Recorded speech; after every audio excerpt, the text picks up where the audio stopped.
Good evening, everyone. Welcome and thank you for joining us today. We'll be starting shortly. If you wait for more participants to log in, please ensure microphones are muted.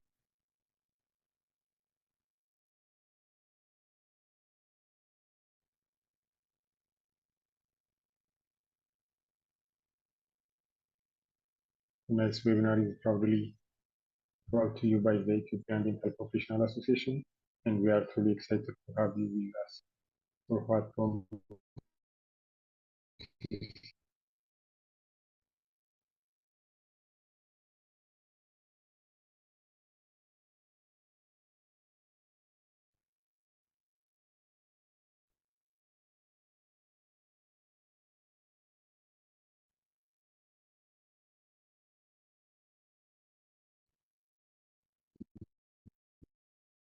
the highly valued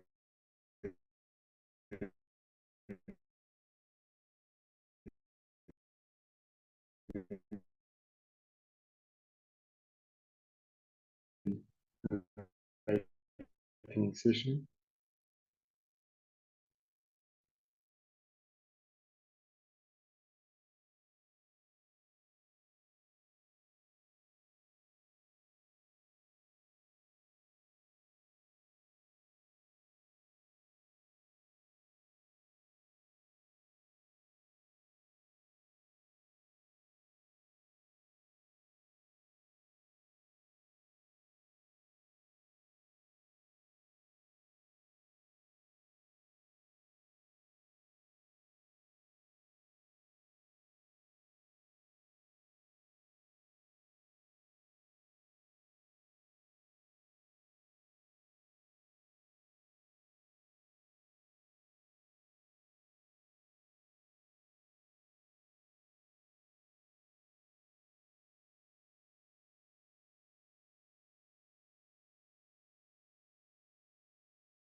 Okay, welcome everybody.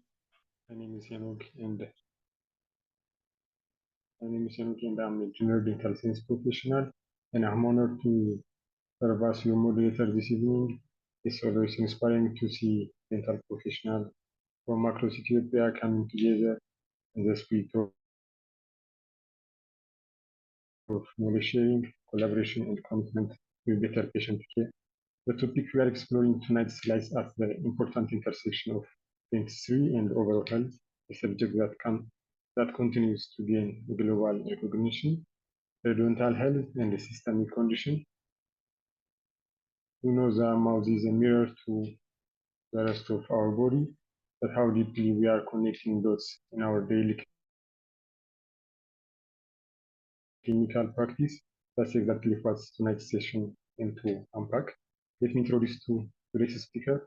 We are truly honored to be joined this evening by Dr. Mohammed Ahmedbabikeir, a distinguished periodontist currently based in Cairo, Egypt. Dr. Mohammed earned his bachelor degree in dentistry from Al Naylan University in 2004 and his master's degree in periodontology from Al Ain Shams University, one of the most respected dental institutions in the region. With over a decade of clinical experience spanning both Sudan and Egypt, Dr. Mohammed has worked in public and private sectors, covering a broad spectrum of clinical care, education, and surgical specialization. His areas of expertise include periodontal therapy, dental implant, bone grafting, and aesthetic procedures, all guided by a strong foundation in evidence-based practice. Additionally, he holds certification in advanced dental aesthetics, maxilla evolution, and clinical implantology, showcasing his dedication to lifelong learning and innovation in dental field. What truly distinguishes Dr. Mohammed is his holistic view of oral health,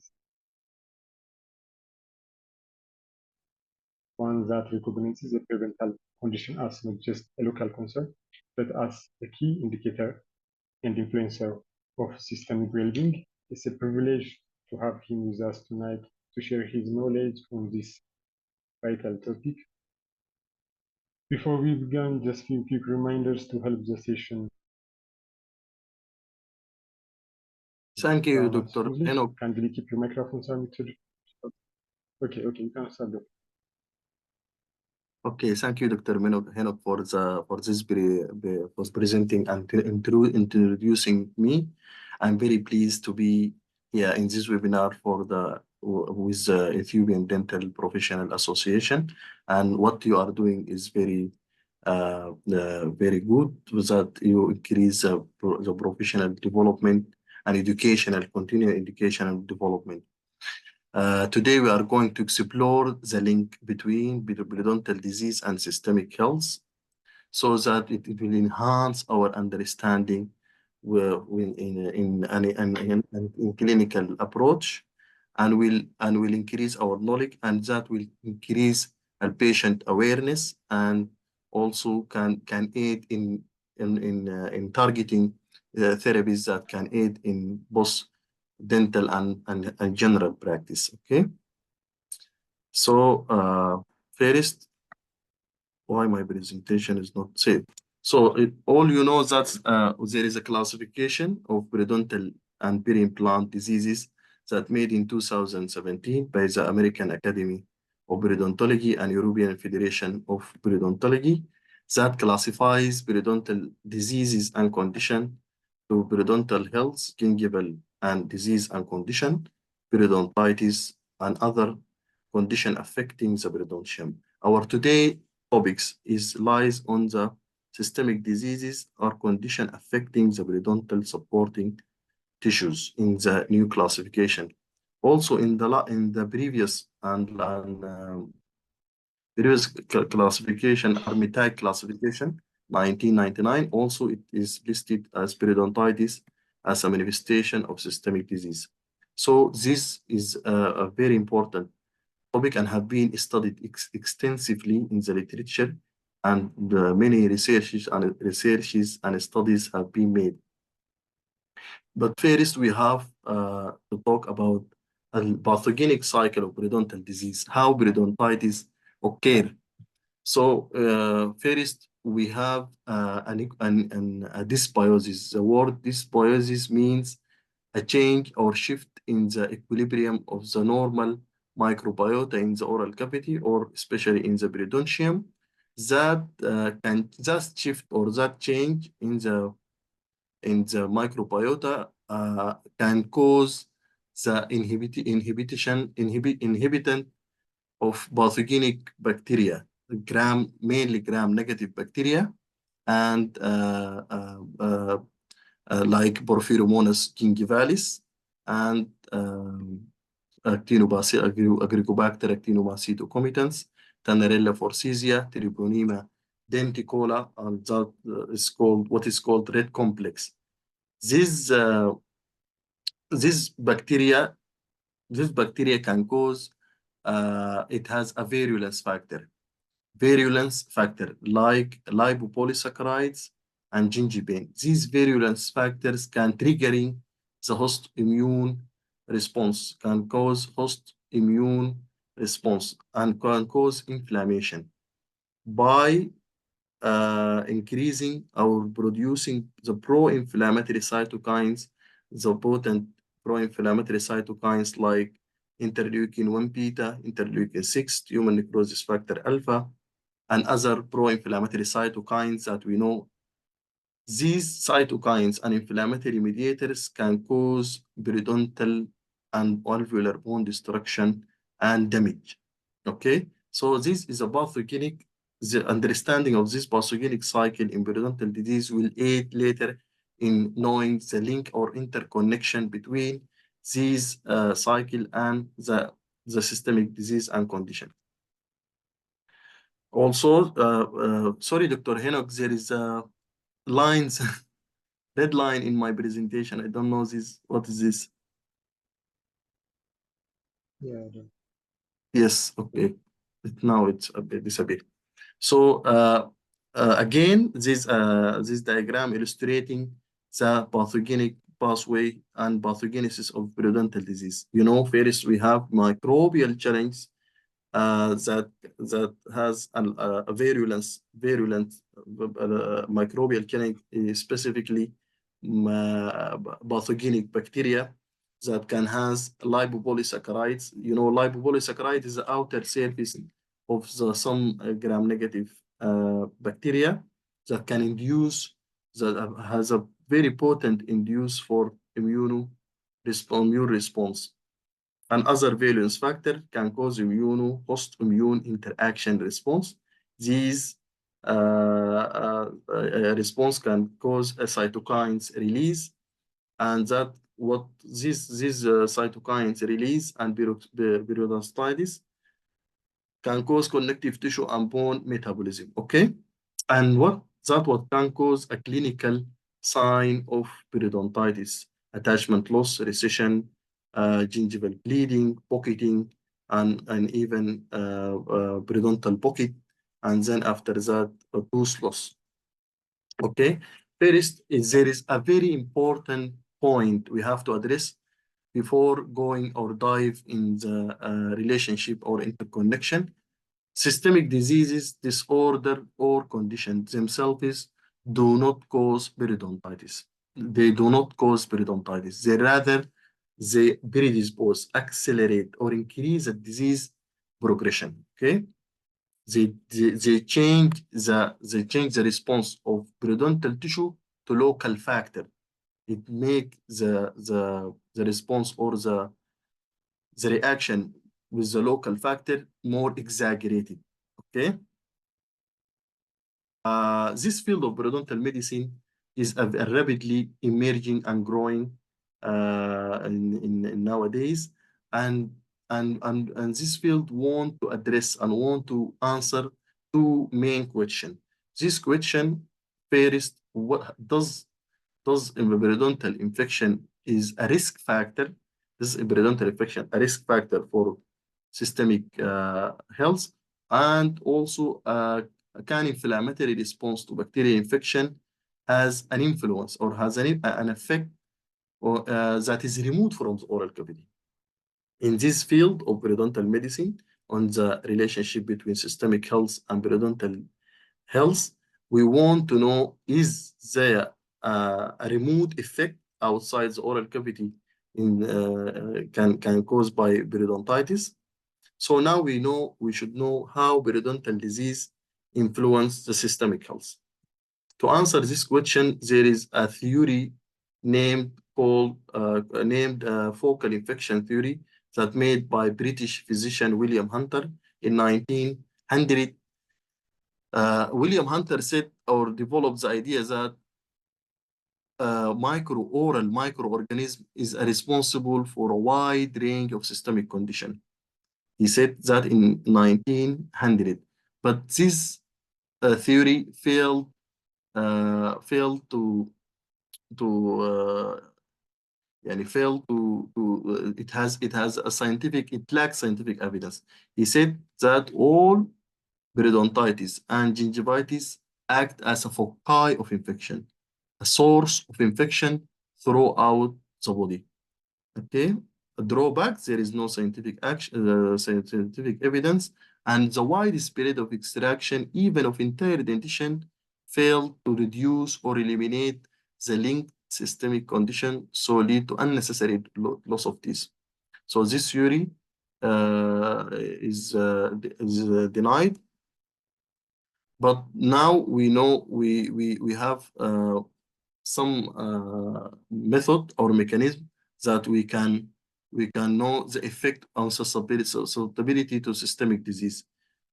So first, shared risk factor, periodontal disease and some systemic diseases, they share a risk factor.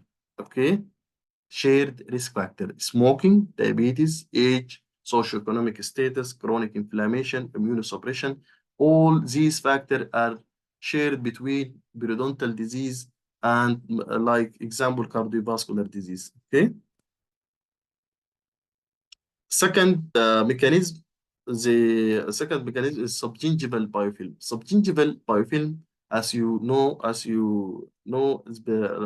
it's full of bacterial pathogens, periodontal bacterial pathogen like P. gingivalis, and its component. Okay, these component and these bacteria can go and can go to directly to the bloodstream and cause distant or metastatic effect. Okay, as we will see later in. Also, periodontium act as a cytokine reservoir. A cytokine reservoir. As I said in the beginning, from the beginning of this webinar, I said that periodontitis periodontitis and pathogenesis of periodontitis is has an interleukins and cytokines, interleukin 1 beta, human necrosis factor alpha. These cytokines and inflammatory mediators can enter the blood circulation and can go to distal sites. Okay, example of pro-inflammatory mediators, interleukin 17 in human necrosis factor alpha. It's a potent bone resorption mediator, interleukin 1 beta, interleukin 6, all are anti-inflammatory, or are pro-inflammatory, sorry, pro-inflammatory mediators. We know some anti-inflammatory mediators like interleukin 4, it's anti-inflammatory, interleukin 10 also. So first we have to increase the patient awareness about the link or about the interconnection between systemic diseases and periodontal infection. We have we have to raise that awareness so that by regular periodontal exam, by regular dental attendant, okay. First, we have diabetes mellitus. Diabetes mellitus is a very important disease from a periodontal standpoint. It's a very important. The amount of study that have been done is very extensive. Periodontal disease considered as a sixth complication of diabetes because the close bidirectional relationship. They consider the periodontal disease as a sixth complication of diabetes. Okay. What is diabetes? Well, so let's just go fast in the pathogenesis of each disease. Diabetes is a complex metabolic and hormonal disease characterized by chronic hyperglycemia, diminished insulin function, and also impaired insulin production, or a combination of all of these. Okay, so we have, as you know, type 1 diabetes and type 2. Type 1 diabetes insulin dependent, and type 2 is non-insulin dependent. The hyperglycemia that associated with diabetes can make symptoms like polyphagia, polyuria, and polydipsia, blurred vision, feeling hungry all the time, okay, feeling nausea or vomiting.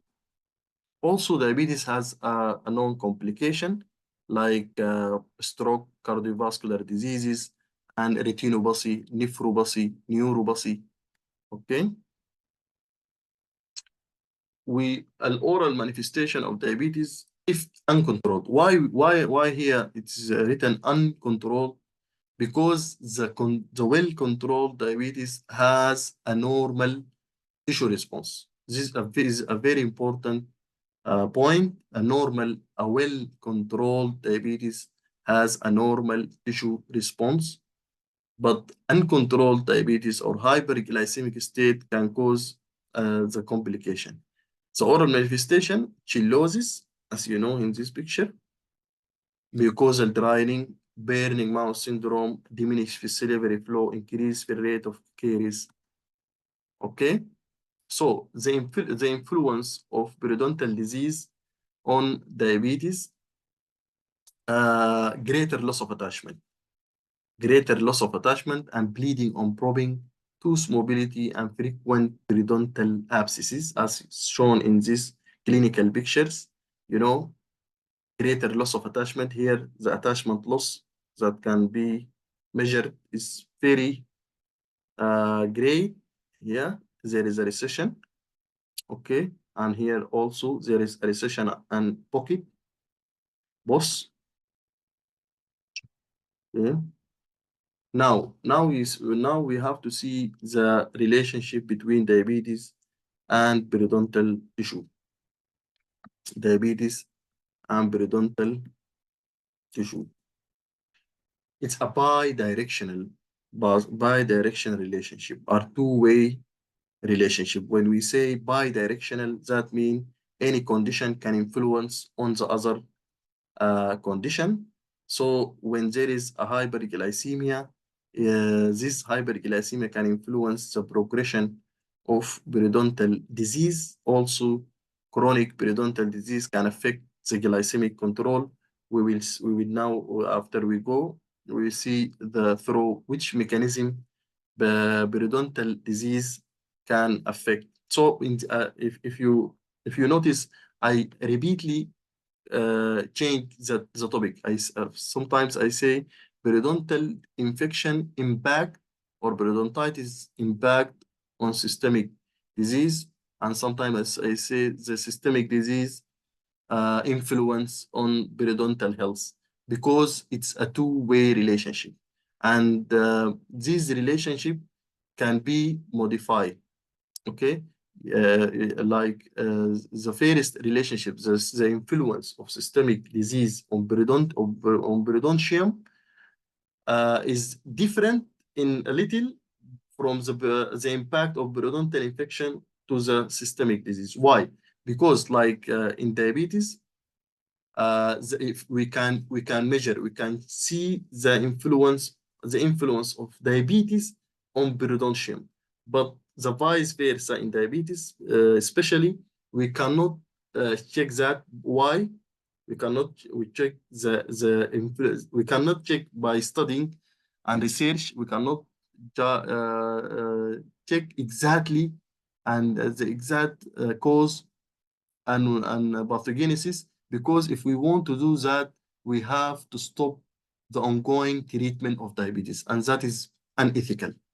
And that is unethical to stop by the sake of research, doing research, is stopping the medical treatment and of diabetes. So most studies and research have been made on the effect or the influence on the systemic on diabetes to the periodontitis. Okay. The majority of well-controlled studies show a higher prevalence and severity of periodontal disease in the individual with diabetes, okay, compared to non-diabetic person. As I said, also there is a greater loss of attachment, increasing field bleeding on probing, and increased tooth mobility. We can see in let's see these pictures. We can see enlarged gingiva, sessile, here enlarged and inflamed gingiva, here sessile, polyp, and this here also abscesses, guys, periodontal abscesses, and attachment loss, as I said. Okay, closing teeth. Okay, now let's talk about a mechanism between periodontitis and diabetes. Okay, there are four mechanisms that can influence the diabetes to periodontitis: the production of AGEs, bacterial pathogen associated with diabetes, and polymorphonuclear leukocyte function, while altered collagen metabolism. Okay, let's go one by one. Altered collagen metabolism. Chronic hyperglycemia impair collagen structure and function, which may directly impact the integrity of the periodontium. Collagen is a very important molecule in the periodontium, in the periodontium. So when there is a change in the collagen metabolism, the integrity of the periodontium will be impaired. Okay, and also collagen synthesis will be decreased, and chronic hyperglycemia adversely affects the synthesis and maturation and maintenance of collagen. Okay, we will see how that can happen. There is something called AGEs. Okay, AGEs means accumulated glycation end product.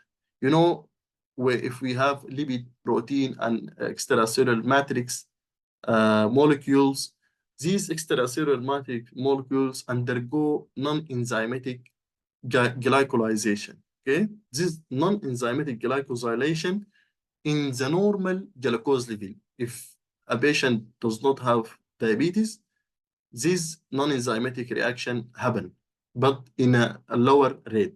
So, and this reaction can produce or can form something called accumulated glycation end product when glucose bind to the end product of the matrix molecules, extracellular matrix molecule, like lipids, like carbohydrates, like proteins.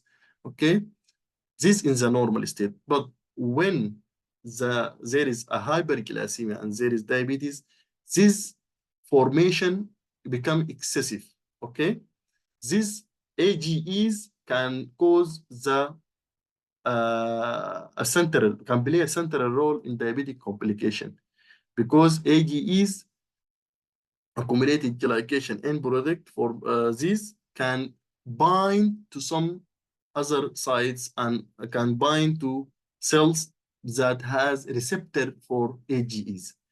Okay, some cells and like retina, like neurons that has, and even in periodontium that has receptor for AGEs. And when AGEs bind to these cells, it will change its structure. It will change its metabolism, like what happening now in collagen.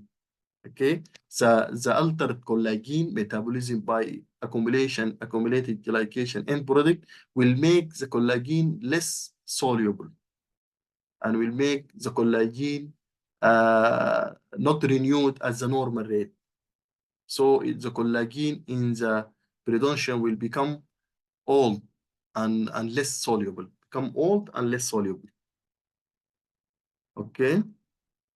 This diagram, this figure is protein and collagen here. Is the AG is cross-linked with collagen. Cross-linked with collagen make the collagen less soluble and old, and the repair and replacement of collagen not at a normal rate.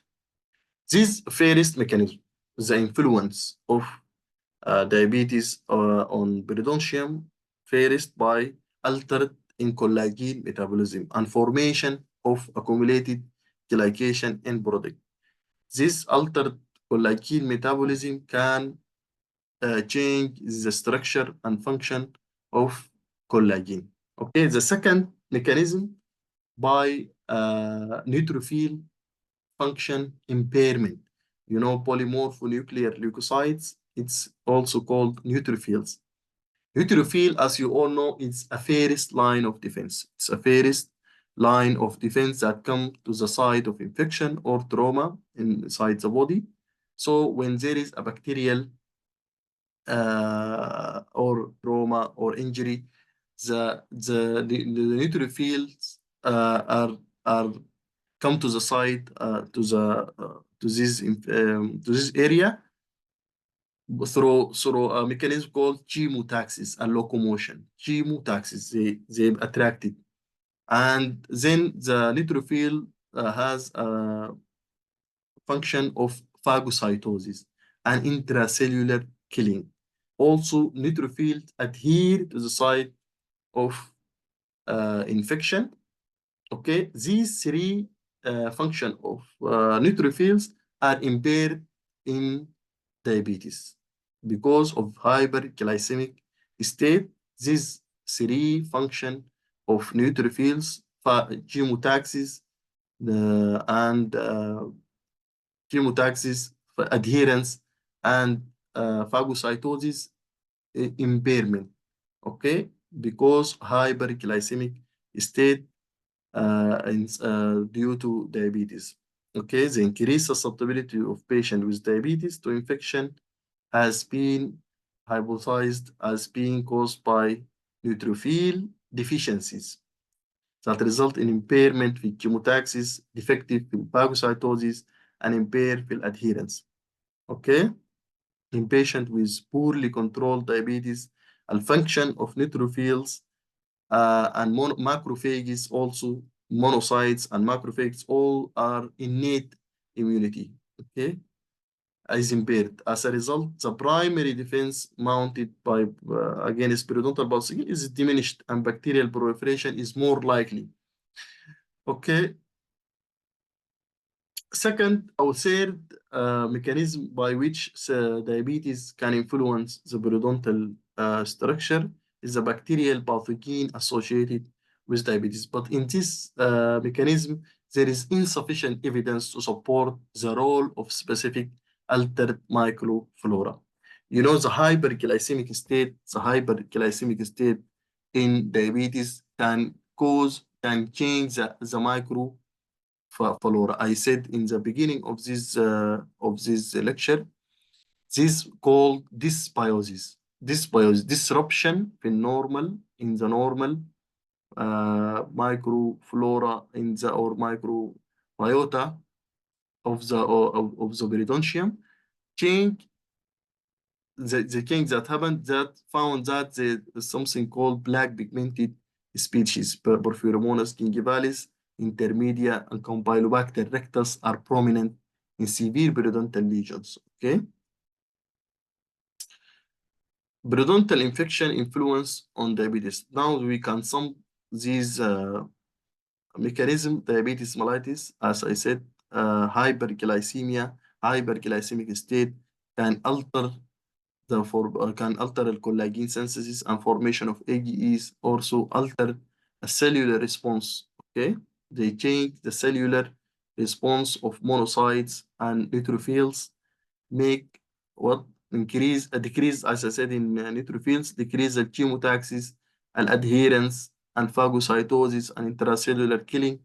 Okay, also there is a degenerative vascular kinks, decrease in oxygen utilization, okay, and delayed in wound healing. Also, this classic, one of the classic complication of diabetes, decrease in wound healing and increase in susceptibility to infection. All that can lead to periodontal disease progression. Okay, periodontal disease progression.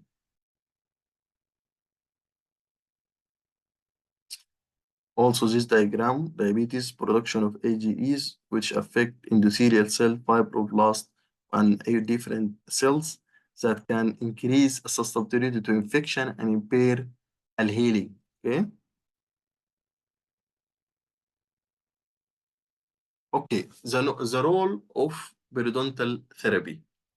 Okay, does periodontal therapy can enhance the glycemic control or not? Research suggests that periodontal therapy has a smaller impact on glycemic control in patients with type 1 diabetes. Okay? But in type 2 diabetes, the glycemic control, the after periodontal therapy, you know, different part of periodontal therapies, surgical or non-surgical, can influence the glycemic control, and increase and decrease the HbA1c. Okay, as you know, periodontal treatment reduce circulating bacteria and antigens that can cause a reduction in systemic inflammatory state, improvement in insulin signaling and insulin resistant, reduction in HbA1c, improve diabetic control, less diabetic complication, reducing the circulating level in tumor necrosis factor alpha and circulating level of inflammatory mediators. The opposite happening here in untreated periodontitis. Also, periodontal treatment decrease the inflammation, improve insulin sensitivity that can improve glycemic control. Okay. On the other hand, gram-negative periodontal infection increase insulin resistant. Why? Because there is increase in inflammatory, chronic inflammation or systemic inflammation. Worsen, there is a link between systemic inflammation and insulin resistance, worsening glycemic control.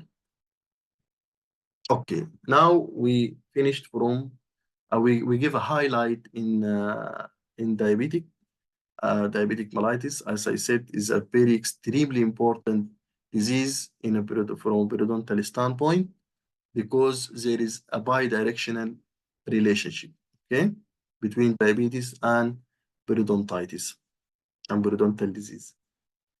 So the second disease is cardiovascular disease. Cardiovascular disease, also known as heart and circulating disease. And cardiovascular disease account for the number one leading cause of death worldwide, and it's one of non-communicable diseases. The link between periodontitis and heart disease, they found there is a two-fold increase. Okay, risk with people with periodontitis can likely have heart disease and myocardial infarction. Okay, atherosclerotic cardiovascular disease is a group of disorder affecting the heart and blood vessels, including coronary artery, heart, cerebrovascular, and other peripheral arteries. Okay, so let's talk about the pathogenesis of atherosclerotic cardiovascular disease. The pathogenic process causing is very complex. Okay, it is recognized that elevated level of low density lipoprotein cholesterol is the principal element in the pathogenesis of atherosclerotic the cardiovascular disease and change the cellular permeability, okay, and has an impact of the arterial wall. Also, plaque formation and on the wall of blood vessels can also responsible for the propagation and rupture of the established plaque. Okay, we need to have endothelial injury or endothelial dysfunction. Endothelial injury or endothelial dysfunction means there is a change in the endothelium cell, in the interior wall of the blood vessels. When the interior wall of the blood vessels change in the endothelium, it will cause more it will make the blood vessels to shrink, and that will cause more compensation response to alter normal vascular hemostatic. The chronic endothelial injury may result from hyperlipidemia, hypertension, smoking, okay, toxin, bacteria, and viruses. Mechanism of linking between periodontal infection and cardiovascular disease includes the inflammatory pathway common to both disease. Okay, inflammatory pathway common, it shares the same inflammatory pathway. Okay, and also they share the similar risk factor. As I said also in the beginning of this, they share smoking, poor oral hygiene, diabetes mellitus, obesity, stress, and reduce and decrease physical activity. The shared risk factor is very important point. The shared risk factor between atherosclerosis and periodontal disease. Okay. Okay. How cardiovascular or periodontitis can influence cardiovascular disease directly or indirectly? Okay. Let's talk here. Directly or indirectly. Directly, if we had bacteremia, like bacteremia, the means bacteria or periodontal pathogenic bacteria like Porphyromonas gingivalis evade the blood through sort of like routine activity, chewing, mastication, and brushing. Even periodontal therapy, if you are doing periodontal cleaning through sickle or curate, and you did a laceration in the periodontal wall wall of the pocket, okay, the wall of the pocket that can make these periodontal pathogen escape and evade in the in the circulation and go to the and go attached inside the arterial wall, aortic, like example, wall or coronary arteries, okay, and causing what? And causing the effect. Indirectly, a leakage of inflammatory cytokine to the circulation. These cytokines that produced by inflammatory cells, okay, due to bacterial invasion.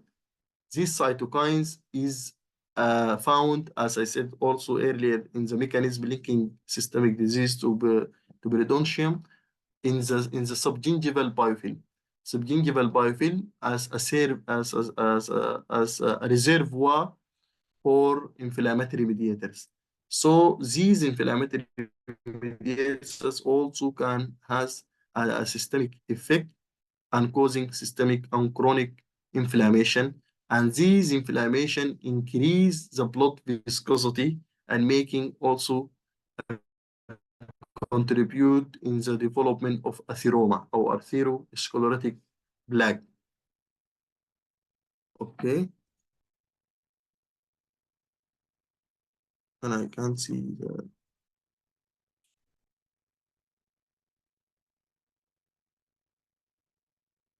So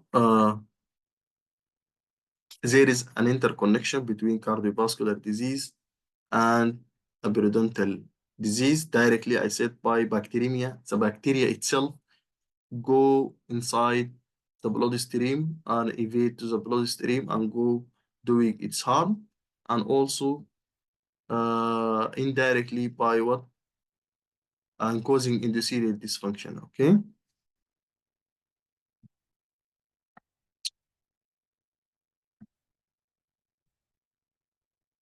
why is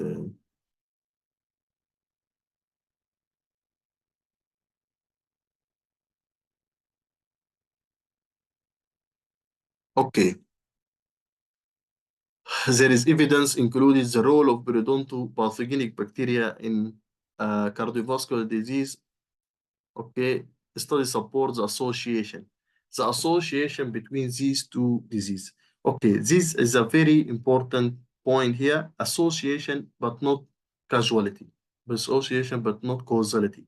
Okay, there is a difference between association. When there is two variables are associated and correlated, they means uh, they happen together in and presence and maybe absent. But when we say causality, that means there is an association and there is causality. Causality not is not like association. It's different. So the conclusion, the extent of the impact of periodontal disease on the initiation and progression of atherosclerotic cardiovascular disease is not clear yet and need to be further examined. Microbiological studies have shown that periodontal pathogen can cause bacteremia and invasion of distant tissue. Okay? Evidence from epidemiological studies shows that the odds ratio of atherosclerotic disease is greater in patients with periodontal disease in comparison to non-periodontal disease individuals. We need also to increase the patient awareness, okay, in diabetes and also in what? In cardiovascular disease. Okay, now finished. We talk about the systemic effect of periodontitis in many diseases, but those are the main diseases. Those are the main diseases: cardiovascular and and diabetes, but also systemic can has as an effect on pregnancy and that cause low term birth, and also it can cause also respiratory the periodontal pus again, if inhaled by respiratory, can cause also a problem in the respiratory system. Okay, and even Alzheimer disease, and there is many disease. Thank you.